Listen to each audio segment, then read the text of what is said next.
यह तनाव और गुस्से को कम करने में सहायक है। जब योग जन सामान्य के जीवन का हिस्सा बनेगा, वो कुछ परंपराओं में या संतों तक सीमित नहीं रहेगा, वो जन जन तक पहुंचेगा।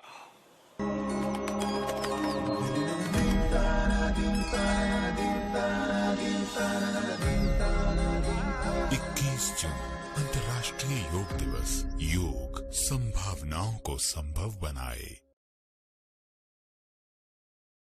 त्रिकोण का अर्थ है त्रिभुज। पैरों को परस्पर आरामदायक दूरी पर रखकर खड़े हों। हाथों को धीरे धीरे किनारे से तब तक उठाएं जब तक वे क्षैतिज ना हो जाएं। सांस छोड़ें, धीरे धीरे दाहिनी तरफ झुकें और दाहिने हाथ को दाहिने पैर के ठीक पीछे रखें। बाएं हाथ को दाहिने हाथ की सीध में खड़ा करें। सामान्य श्वास के साथ इस स्थिति में 10 से 30 सेकंड तक रहें। सांस अंदर लेने के साथ ही धीरे धीरे वापस आएं। बाईं तरफ के लिए फिर दोहराएं। ये समतल पैर से बचाता है, पिंडलियों, जांघों तथा कमर की मांसपेशियों को मजबूती प्रदान करता है और मेरुदंड को लचीला बनाता है। Yoga is a philosophy of discipline and meditation that transforms the spirit and makes the individual a better person in thought, action, knowledge and devotion.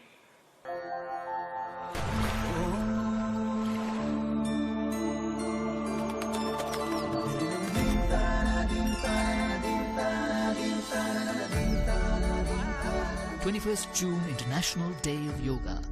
Yoga, live life to its full potential.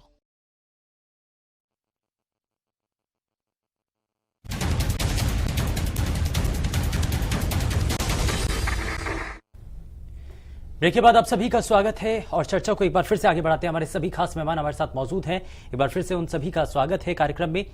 मैं राजीव जेटली जी आपके पास आना चाहता हूं क्योंकि break पर जाने से पहले बहुत सारे सवाल थे। एक सवाल ये भी है उनमें से कि आखिर शहीद की पत्नी को जिस तरीके से जब भी कोई वीआईपी आता है, आखिर कारण क्या है? क्यों हटा दिया जाता है? क्यों थाने में बंद कर दिया जाता है?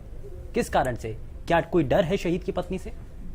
बिल्कुल नहीं। थाने में बंद करना और एक नौकरी में किसी की जगह जहां उनकी ड्यूटी है वहां से दूसरी जगह पे शिफ्ट करना, दोनों बातों में फर्क है। सर, उन्होंने ये आरोप लगाया है कि केयू के थाने में उनको बिठा दिया गया, वहां पर उनसे ये कहा गया कि जब तक वीआईपी यानी कि राजनाथ सिंह वहां से नहीं जाते तब तक उनको वहीं रुकना पड़ेगा। ये आरोप उन्होंने लगाया। मैं एक बात बोलना चाहता हूं कि कोई भी सरकारी नौकरी क्यों ना हो, उस बच्ची का, उस बहन का हम सम्मान करते हैं, उस बहन के हम साथ हैं, उनको नमन करते हैं। तो क्या आप सरकार अपनी ही पार्टी का विरोध करेंगे? आप साथ दीजिए ना उनका, आप साथ दीजिए उनका। मेरी एक बार बात सुनिए पूरी, उसके बाद आपको क्लियर होगा। मैं केवल इतना कहना चाहता हूं, उस बहन का सम्मान करते हैं, उनको नमन करते हैं, लेकिन जब दूसरी बात आ जाती है, नौकरी की बात आ जाती है, तो दोनों ही बातों को एक साथ जोड़ के मत देखिए। दो बातें हैं। एक परिवार है, जिस परिवार को एक शहीद जो हुए हैं उनका दर्जा दिया गया है, उस परिवार को सम्मान देना सभी सरकार। राजीव जेटली जी, दर्जा दिया गया, उसका हक है, दर्जा कहां से दिया? राजीव जेटली जी, एक सवाल का सीधा जवाब दीजिए। एक सवाल का सीधा जवाब दीजिए। अगर कोई पुलिस ऑफिसर है, कहीं पर भी किसी भी कर्मचारी की ड्यूटी लगी हुई है, अगर उसकी ड्यूटी में तब्दीली की जाती है तो महज कुछ घंटों के लिए नहीं की जाती, वो कि जब तक वो वहां पर राजनाथ सिंह रहेंगे या किसी भी वीआईपी का दौरा है तब तक के लिए आपको वहां पर रखना पड़ेगा। वो चले जाएंगे तो फिर आपको अपनी वापस पोजीशन पे भेज दिया जाएगा। इसका तो सीधा मतलब यही निकलता है ना कि हम नहीं चाहते कि आप किसी भी तरीके से राजनाथ सिंह या किसी भी बड़े ऐसे मंत्री से मुलाकात करें। देखिए, इसको अगर इस डर किस बात का है सरकार को? अगर इसको इस बात से तोलना है तो जितने भी हमारे साथी बैठे हैं वो भी इसका जवाब एक एक करके आपको देंगे। लेकिन इतिहास में नहीं सर, छोड़िए इतिहास में, छोड़िए इतिहास, छोड़ दीजिए। एक बात बोलना चाहता हूं, ऐसे कितने लोग हैं? नहीं, छोड़ दीजिए इतिहास। आपने ऐसे देखे? नहीं सर, इतिहास को छोड़ दीजिए। मैं ये बोल रहा हूँ सरकार को डर है क्या किसी चीज का? इतिहास तो ये है आपका कि 1971 में जब इस देश ने लड़ाई जीती थी तो उसका नतीजा पता क्या दिया था फौज को? उसकी पेंशन कम कर दी, उसकी तनख्वाह कम कर दी थी 35%। बिल्कुल, बहुत अच्छी बात बोली। ठीक है। और आपके अच्छी बात है, आप सुनिए, आपके मोदी जी प्रधानमंत्री बनने से पहले सबसे पहले रैली करते हैं सैनिकों की, और उसके बाद क्या किया, देश का दुर्भाग्य है।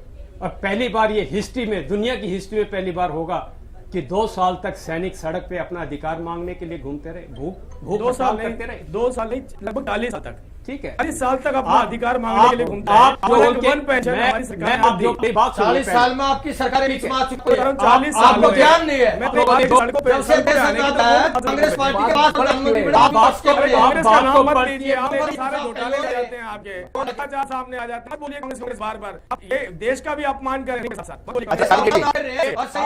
वापस आते हैं इस मसले पर वापस आ जाते हैं। एक सेकंड नरेश प्रधान जी, एक सेकंड। कर्नल साहब, कर्नल साहब, एक सेकंड। कर्नल साहब, एक सेकंड। अपमान में कोई कसर कर्नल नहीं साहब, छोड़ी। एक सेकंड, और एक कांग्रेस सेकंड। ने तो बिल्कुल जो ठीक है। करना था उन्होंने कर कर्नल दिया। साहब, राजीव जेटली जी, एक सवाल आपसे मेरा ये है कि इस सरकार ने जो प्रेरणा, इनका नाम है, मनदीप सिंह की विधवा, शहीद की पत्नी, इन्होंने कहा है कि सरकार ने उनसे एक शपथ पत्र मांगा है जिसमें यह बताने के लिए कहा गया है कि कहीं उन्होंने दूसरी शादी तो नहीं कर ली। सर ये क्या है सर? देखिए, मैं एक बात बताता हूँ। मैं उत्तराखंड की आपसे चर्चा, क्योंकि अभी रेफरेंस देके आप बात करें तो मैं रेफरेंस देके ही बता रहा हूँ कि उत्तराखंड के अंदर एक शहीद परिवार था, जिस परिवार में उसके बूढ़े माँ बाप भी थे, लेकिन उनकी धर्म पत्नी को सारा जो पैसा था वो उनकी धर्म पत्नी को मिला, और उनके जो बूढ़े माँ बाप थे वो एक छोटी सी चाय की दुकान चलाते हैं आज, लेकिन उनकी जो पत्नी थी वो विदेश में रहती है। बहुत सारी ऐसी बातें होती हैं जिसमें उस परिवार का देखरेख करना सरकार का काम होता है। क्या तुक क्या है? तुक क्या है? अगर क्या आप ये चाहते हैं कि शहीद की जो पत्नी है वो अपनी जिंदगी को, नहीं सर, राजीव जेटली जी, राजीव जी, अगर क्या आप सरकार ये सोच रही है कि वो शहादत जिसने दी, उसकी पत्नी जो बेवा है, अगर वो अपनी जिंदगी को आगे मूव ऑन करना चाहती है, किसी और के साथ नई जिंदगी शुरू करना चाहती है, तो वो ना करे? नहीं, बिल्कुल पूरी तरह से करे। मैं उन माँ बाप की बात कह रहा हूँ जिसके बारे में आप चर्चा नहीं तो करना सरकार चाह रहे। सोचे ना उन माँ बाप के बारे में, अलग से सोचिए ना आप उनके बारे में, अगर आपको सोचना है तो। हर किसी को अधिकार है, हर किसी को अधिकार है। मैं उस माँ बाप की बात कर रहा तो हूँ। कीजिए ना, माँ बाप के बारे में अलग से सोचते क्यों नहीं है आप? अलग से कोई प्रावधान लेके क्यों नहीं आते? यहाँ पर भी यही बात नहीं राजीव जेटली जी, ये बताइए ना, अलग से कोई प्रावधान लेके क्यों नहीं आती आपकी सरकार? छोटे सुन लीजिए कि पत्नी के लिए अलग और माँ बाप के लिए अलग। बिल्कुल नहीं, बिल्कुल नहीं। सुनिए, सरकारी प्रक्रिया होती है, फौजी अपना शहीद होता है। मैं केवल इतना बोल, जेटली जी, क्या बात करेंगे आप सुनिए, फौजी शहीद होता है, ठीक है, और आप उसकी विधवा को सती करना चाहते हैं? बिल्कुल नहीं करना चाहते। और क्या करना चाहते हैं? आप कर क्या रहे हैं? क्या है? आपको सड़कों पर लाना पॉलिसी चाहते क्या हैं? बनाते आपका अभिप्राय क्या है? आपके शब्दों का अर्थ क्या है? मेरी बात का जवाब तो दीजिए। क्या उनके माँ बाप को सड़कों पर लाना चाहते हैं आप? मैं अरे उनके लिए आप सरकारी प्रक्रिया है, आप अपनी पॉलिसी, एक सरकारी प्रक्रिया है। अगर आप अपनी पॉलिसी नहीं बना सकते, अगर आप अपनी पॉलिसी नहीं बना सकते, अगर आप अपनी पॉलिसी नहीं बना सकते, ठीक है, यानी आप ये आप तय कर रहे हैं कि भारतीय जनता पार्टी के शासन में शहीद के मतलब भ्रष्टाचार ठीक है, नरेश जी, ठीक है, राजीव जी, ठीक है, जरा एक रिएक्शन ले लेते हैं। ठीक है, एक रिएक्शन ले लेते हैं। सज्जन प्रकाश जी, सज्जन जी, मेरा सवाल आपसे है। सज्जन जी, मैं आपके पास ही आ रहा हूँ। आज स्थिति यह है कि हर सरकार की अपनी एक पॉलिसी है। हाँ। एक बिहार का एक सैनिक शहीद होता है, 5 लाख उसको सम्मान राशि मिलती है, जो कि सम्मान नहीं अपमान है। हरियाणा 50 लाख देता है, दिल्ली 1 करोड़ देती है। एक शहीद संसद में हो जाता है, उसको उस शहीद को जो है अशोक चक्र दे दिया जाता है। एक शहीद सीमा पर होता है, उसको कुछ भी सम्मान नहीं मिल पाता है। तो ये सारी चीजों को ध्यान मध्य रखते हुए केंद्र सरकार आपके पास आता हूँ, आपके पास आता हूँ। के अंदर एक जैसा सम्मान, एक जैसी सम्मान राशि, एक जैसी सुविधाएं, ये सब चीजें नीति के अंतर्गत लानी पड़ेंगी, अन्यथा यूं ही शहीदों का अपमान होता रहेगा। अच्छा सज्जन जी, ठीक है, राठी जी, एक पॉइंट मैं बोलना चाहूंगा। कर्नल साहब ने बोला कि दिल्ली सरकार 1 करोड़ रुपया, मैं 1 मिनट लेना चाहूंगा प्लीज जी। कर्नल साहब, आपको मालूम है 1 करोड़ रुपया उन्होंने जो दिया, उन्होंने उस फौजी को दिया जो सुसाइड किया था ओआरओपी के टाइम पे। आज इसी गवर्नमेंट ने, दिल्ली गवर्नमेंट ने, सारे पॉलिटिशियन एक हैं, सारे राजनेता एक हैं, किसी का कोई ईमान धर्म नहीं, किसी की कोई इज्जत नहीं हम शहीदों के लिए। आज दिल्ली गवर्नमेंट जो डीजीआर है, जो रीसेटलमेंट करती है फौजियों को जो 35 साल में रिटायर होकर आ जाता है, उनकी सिक्योरिटी एजेंसी है हॉस्पिटलों में, आज उसने दिल्ली गवर्नमेंट ने आज नोटिफिकेशन निकाल दिया कि हम ये डीजीआर की सिक्योरिटी सारे हॉस्पिटलों से निकालेंगे और प्राइवेट जो सिविल है उनको लेके आएंगे। क्या हमारा यही हक है कि मर जाएंगे तो 1 करोड़ रुपए मिलेगा, जिंदा जी ठीक है हमको जीने का हक नहीं? आपको मैं बताना चाहता हूं क्यों उन्होंने लॉजिक दिया। जब मैंने उनसे पूछा कि क्यों हटा रहे हो आप, तो उन्होंने लॉजिक दिया कि डीजीआर की सिक्योरिटी महंगी पड़ती है। अरे केजरीवाल जी, आप तो 10 करोड़ रुपए का वकील रखते हो अपने आप को बचाने के लिए, तो 10,000 रुपए का भी वकील रख लीजिए। अगर क्वालिटी चाहिए तो पैसा देना पड़ेगा। ये इज्जत है, ये इज्जत है इन राजनेताओं की हमारे फौजियों के खिलाफ। बात से 100% सहमत हूं। चाहे दिल्ली सरकार हो, चाहे हरियाणा हो, दूसरी सरकारें हो, सभी के पास सैनिकों के लिए कोई सॉफ्ट कॉर्नर नहीं है, कोई नीति निर्धारित नहीं की गई है। मरने की इंतजार कर रहे हैं कि फौजी मरेगा तो तब वो ठीक है आप लोगों के बाद लौटेंगे। जीते जी को जीने का अधिकार नहीं। सरकार जिस तरीके से अपने बच्चों को नहीं, ठीक है करने साल लौटेंगे आप, पंजाब के क्योंकि जिस तरीके से सरकार ने जीएसटी को लागू किया कि पूरे हिंदुस्तान में एक ही कर होगा, उसी तरीके से सैनिकों के साथ भी ये किया जा सकता है कि शहीद के लिए राशि एक फिक्स कर दी जाए, चाहे वो बिहार से हो, चाहे वो बंगाल से हो, चाहे वो हरियाणा का हो, कहीं का भी शहीद, राशि एक चाहे सरकार फिक्स कर सकती है। 1 मिनट मेरे को देना पड़ेगा। ठीक है नरेश जी, धन्यवाद आपका। देखिए, मैं एक और विशेष बात पर देश का और हर पार्टी के साथियों का और बहुत बड़े विद्वान सैनिक भी आज हमारे साथ आए। मैं एक सैनिक का बेटा हूं, यह हमारा सौभाग्य है। हमारे जो खिलाड़ी हैं वो मेडल लेकर आते हैं, बहुत हम उनको चाहते हैं, बड़ा सौभाग्य है देश का।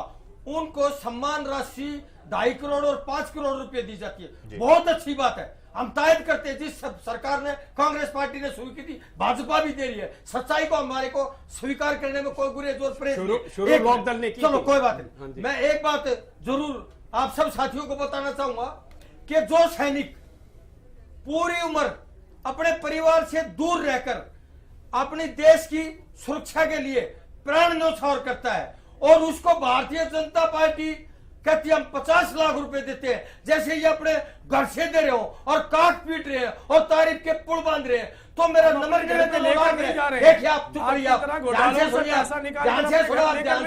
अरे ध्यान से सुनो। तो मैं ये कहना चाहूंगा कि कम से कम जो हमारे भाई खिलाड़ी साथी जो मेडल लेकर आते हैं, तो सैनिक भाइयों की जो साथ दे रहे हैं, उनके बराबर तो सम्मान राशि कम से कम ये तो आप कुछ आपके दामाद। नरेश जी, आप ही से एक काउंटर सवाल है मेरा, तो फिर आपने क्यों नहीं किया था? आपकी सरकार ने भी तो खिलाड़ियों को करोड़ों रुपए दिए, आपने क्यों नहीं शुरुआत कर दी इसकी? आपने, आपको भी तो करना चाहिए था। आप आज आप अपोजिशन में है तो आप इस बात को 2.5 साल पुरानी सरकार नहीं, आप भी बोल रहे हैं ना, 10 साल तक थे आप, 10 साल तक आप थे शासन में, 10 साल तक थे आप। 10 साल में आपने क्या किया शहीदों के लिए? हमने बहुत कुछ क्या किया, जरा बताइए तो सही। दो कर्नल बैठे हुए आज हमारे साथ सरकार में, बताइए। छोड़िए सर, क्या बात कर रहे हैं आप? जितने आतंकवादी हमले हो रहे हैं जम्मू कश्मीर के अंदर, हजारों सैनिक जख्मी है। आपके मणिशंकर अय्यर, आपके मणिशंकर अय्यर तो अलगावादियों से मिलके आते हैं, अभी अलगावादियों से मिलके आते हैं। आप कहते हैं कि आपने किया। छोड़िए नरेश जी, मत जाइए इस चीज पर, मत जाइए। अनंत राज ठीक है राजीव जी, ठीक है सज्जन प्रकाश जी 1 मिनट, ठीक है राजीव जी, अनंत राज जी। देखिए, मेरा तो इतना ही कहना है कि शहीदों को सम्मान मिलना चाहिए, लेकिन समय पे मिलना चाहिए, एक बात, और उनकी नीयत पर संदेह नहीं करना चाहिए, 2 बात, और तीसरी बड़ी बात यह कि जो सम्मान दिया जाए उसके गुणगान की बजाय हमको समय पर सम्मान दें, एक बात, और उचित आदर भी दें। आप अगर किसी को 50 लाख रुपए देते हो लेकिन आदर नहीं देते हो, तो वो भी इनकी शिकायत है। आज आपने सुनी कि हमें इज्जत से नहीं देखा जाता या हमारी नीयत पर संदेह किया जाता, तो इसमें क्यों भी सरकार हो, पिछली सरकार रही हो चाहिए, मैं ये चाहता हूं कि शहीद जो कि हमारे लिए, हम यहाँ शांति का सांस इसलिए ले रहे हैं कि शहीद हमारी रक्षा कर रहे हैं वहाँ बैठ करके, और दिन रात जिन परिस्थितियों में कर रहे हैं वो भी आप सबको पता है। तो इसलिए जो सम्मान दें, एक तो वो समय सर दें और उसकी नीयत पर संदेह ना करें, और साथ में अगर देर से किया, जैसे नौकरी देने की बात है, चाहे वो उसको ये राशि देने की बात है, 50 लाख हो, चाहे पहले 20 लाख होती थी, 50 अच्छी बात है, 50 लाख कर दी, लेकिन वो समय से दी जाए और इज्जत के साथ दी जाए बुला करके, और फिर उसके साथ उसकी नीयत पर संदेह नहीं करना चाहिए। मैं एक जी राठी जी, एक फौजी होने के नाते मैं एक चीज आपको, इस फौज का जितना अपमान कांग्रेस पार्टी, बीजेपी इन्होंने किया है और ब्यूरोक्रेट्स, आज हम प्रोटोकॉल में कहां पे खड़े हैं। आज अगर मेरे को एक कमीज खरीदनी है, एक शर्ट खरीदनी है, तो उसका डिसीजन फौजी नहीं लेता है, उसका डिसीजन ब्यूरोक्रेट लेता है। आज इतना बुरा हाल है, 71 वॉर जीतते हैं आप, हमारी पेंट में तनख्वाह 35% कम कर देते हो। कितने दुख की बात है। आप अभी यूपी में क्या हुआ, यूपी में उनके चीफ मिनिस्टर साहब शहीद के घर में जाते हैं, वहां पे एसी लगाया जाता है, सफाई होती है, ठीक है, कालीन बिछता है, और जब सीएम साहब वहां से निकलते हैं तो वो सब कुछ निकाल लिया जाता है। इससे बड़ी मिस बेइज्जती और क्या करोगे आप। ये शहीदों का जिस देश में शहीदों का अपमान है वो देश कभी नहीं चल सकता। चंद्रगुप्त मौर्य ने कहा था कि जिस दिन आपके सैनिक सड़कों पे आ जाएंगे उस दिन वो देश का भविष्य खतरे में है। आज सैनिक 2 साल से सड़कों पे आए हुए हैं, इससे बड़ा अपमान क्या होगा। और मैं एक चीज यहां पे और कहना चाहता हूं, अगर किसी ने मान दिया है इस देश में किसी पॉलिटिकल पार्टी ने, तो वो इंडियन नेशनल लोक दल है। इसका मैं एक मिनट सुनिए, एक मिनट आपको, कौन सा उप प्रधानमंत्री है, कौन सा उप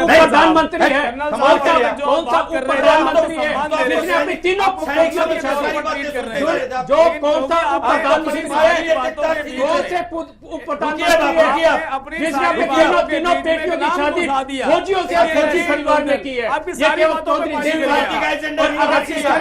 अगर किसी ने किया तो आपने फौज को बदनाम करने का, उनको लूटने का, उनको मारने का काम किया है। अगर किसी ने सम्मान दिया है तो वो केवल इंडियन नेशनल लोक दल ने दिया है। कारगिल वॉर में ये आपके सामने सबूत है। आज की बात कर लेते हैं। आपने बहुत अच्छी बात करी, लेकिन आखिरी में आपने एक सैनिक पार्टी के कार्यकर्ता का परिचय, मैं कहूंगा बड़ी ठेस लगने वाली जो दूध है, पानी का पानी, आपकी सारी अपेक्षाएं समझ चुके, सम्मान करेगी, ठीक है, सैनिकों का। सज्जन प्रकाश जी, ठीक है, राठी जी प्लीज, ठीक है, सज्जन प्रकाश जी मरवा के रखा। मंदीप के परिवार शहीद बने।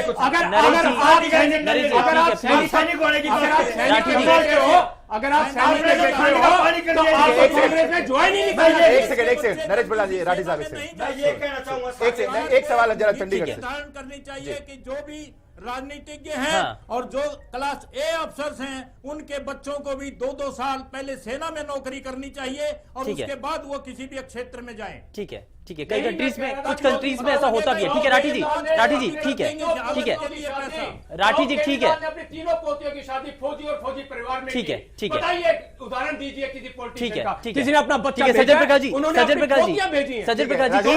ये जो संदीप बेटियां भेजी, ठीक है राठी जी, ठीक है, सज्जन प्रकाश जी, शहीद मंदीप के परिवार के साथ जो हो रहा है, क्या ऐसी तस्वीर और भी हैं, और भी ऐसे शहीद मंदीप के परिवार हैं जो कि इंसाफ के लिए, सम्मान के लिए लड़ाई लड़ रहे हैं? ठीक है नरेश जी प्लीज, ऐसे नहीं चलेगा प्लीज, नरेश प्रधान जी, राठी जी प्लीज, ठीक है, सुन लीजिए नरेश जी, सुन लीजिए आपकी पार्टी ने जो किया है, नरेश जी प्लीज ऐसे प्लीज सुन लीजिए नरेश जी, राठी जी प्लीज सर सुन लीजिए नरेश जी, ठीक है राठी साहब, ठीक है राठी साहब, एक सेकंड राठी साहब, रोड के ऊपर खड़े रहे कि हमारे मकान का केवल 1.5 फुट हिस्सा उस सीमा में आ रहा है जहां मकान को तोड़ने की है। क्या एक शहीद सैनिक के लिए 1.5 फुट माफी नहीं दी जा सकती? जबकि जगह जगह पर ये राजनेता करोड़ों करोड़ों रुपए की जमीनें हड़पा लेते हैं। उसी बेंगलोर में आप जाकर के देखेंगे तो पूरी झील की झील उन्होंने कब्जा कर रखी है,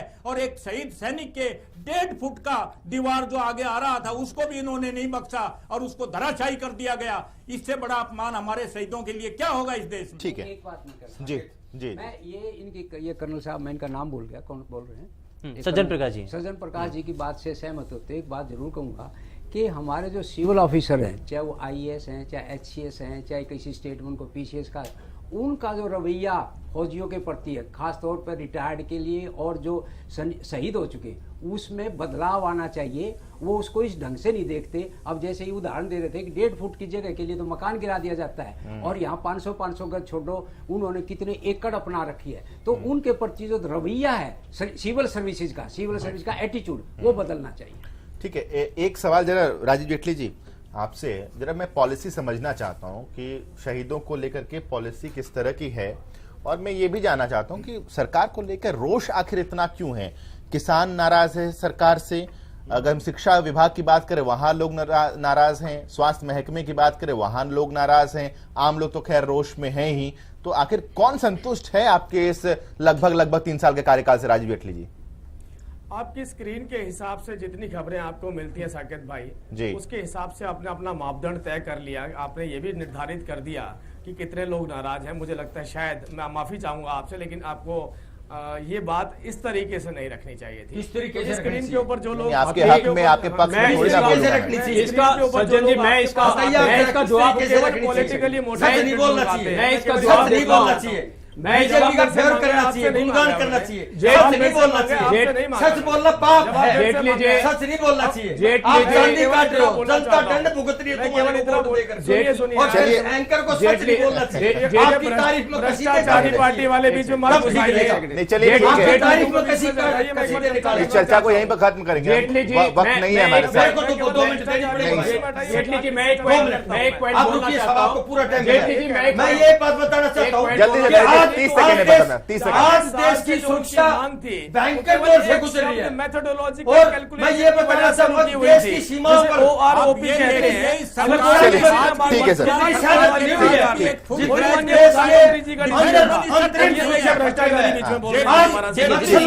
बहुत सारे सवाल है सर, बहुत सारे सवाल हैं। बिल्कुल हम आपकी बात को समझ रहे हैं। कार्यक्रम में जुड़े, माफी के साथ रोकना चाहूंगा नरेश जी, माफी के साथ अपने सभी खास मेहमानों को माफी के साथ रोकना चाहूंगा। कार्यक्रम में जुड़ने के लिए बहुत बहुत शुक्रिया आपका। लेकिन सवाल बहुत सारे हैं। आखिर शहीदों के परिवारों को सम्मान कब मिलेगा, ये सवाल बरकरार है। फिलहाल खास कार्यक्रम में बस इतना ही, लेकिन आप बने रहिए जनता टीवी के साथ। नमस्कार।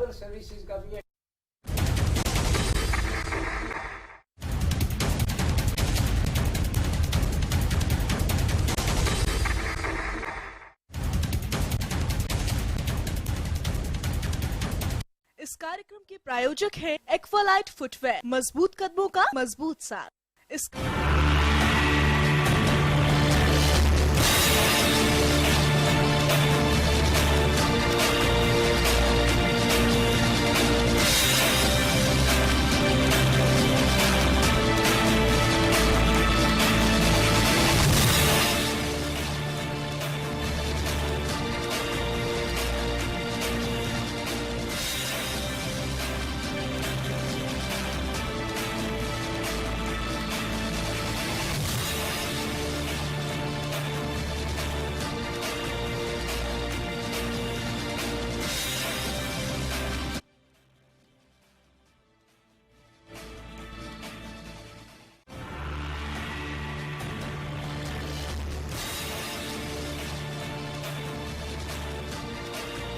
बात माने ना, काकी लड्डू खाओ, नौकरी लगी मेरी। अरे वाह, नौकरी लग गई जी। अरे काका भी, काका लड्डू खाओ। अरे बेटा मुबारक हो। कहाँ लगी नौकरी? बैंक में काका।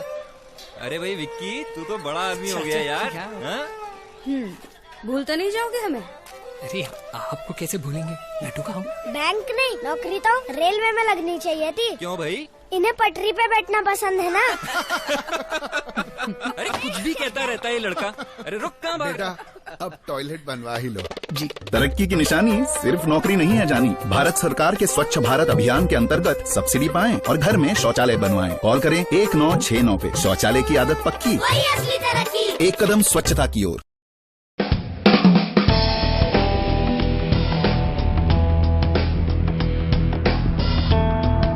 The Indian biotechnology sector has actually seen a metamorphosis. Today, Indian vaccine industry caters to 73 countries and a birth cohort of more than 70 million children.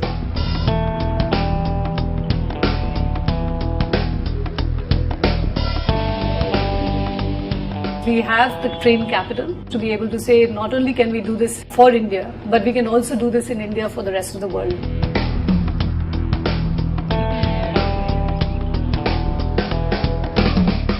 The governments have come out with norms in which they will process your applications. They are applying Digital India first in the regulatory regime. That cuts the time of approvals a lot shorter and products are able to reach the market much sooner. This is the time to invest in India and look at biotechnology as a sector.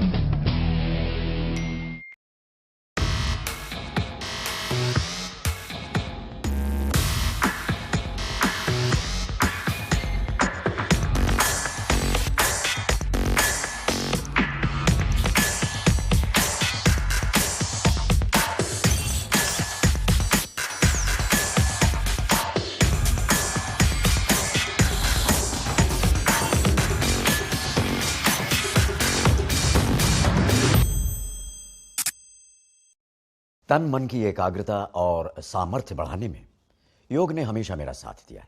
योग अपनाइए, संभावनाओं को संभव बनाइए। योग सही guidance और consultation के साथ ही कीजिएगा।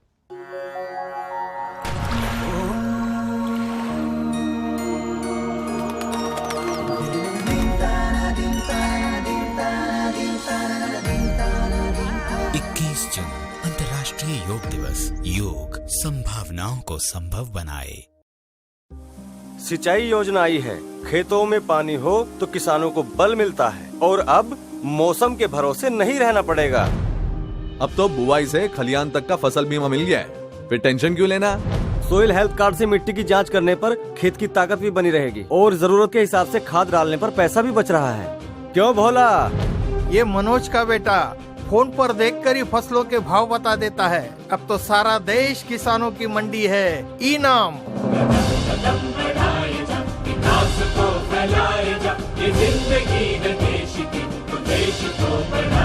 तभी तो साथ है, विश्वास है, हो रहा विकास है। भारतीय होने का गर्व कब होता है? जब भारत को विश्व की सबसे तेज बढ़ रही विशाल इकोनॉमी कहा जाता है, तब होता है गर्व। जब विदेशों में भी योगा की क्लास लगती है, तब होता है गर्व। जब स्पेस में भारत एक साथ 104 सैटेलाइट छोड़ता है, जब मेक इन इंडिया की दहाड़ पूरी दुनिया में सुनाई पड़ती है और जब विदेशों में भी भारत को भव्य सम्मान मिलता है, तब होता है गर्व। आज गर्व है हर भारतीय को भारतीय होने पर।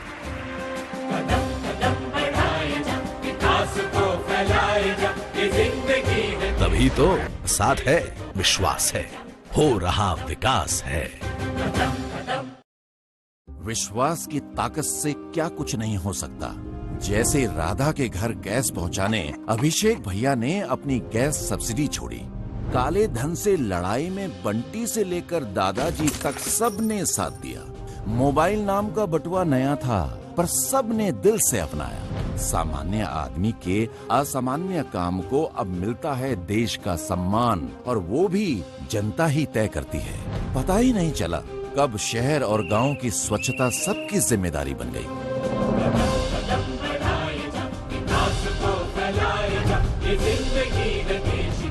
तभी तो साथ है, विश्वास है, हो रहा विकास है। झाड़ के पीछे, पेड़ के नीचे, तालाब के आजू, पटरी के बाजू, करते हो तुम पेट हल्का, ना शौचालय ना है नल का, फैल गई गंदगी बीमारी चारों ओर। अरे इसीलिए बॉस शट द डोर।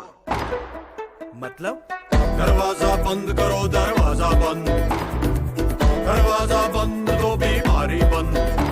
अरे खुले में जब शौच करोगे, खुल के रोग फैलाओगे, तो भाई बीमार पड़ोगे सब संग।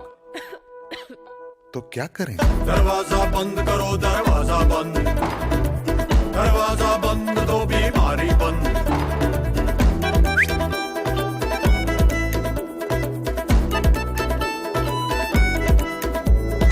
हाथ समझ में आई तो ही लाओ अपनी मुंडी। शौच करना है तो बंद करो भाई कुंडी। शौचालय का उपयोग कीजिए और भारत को स्वच्छ बनाइए।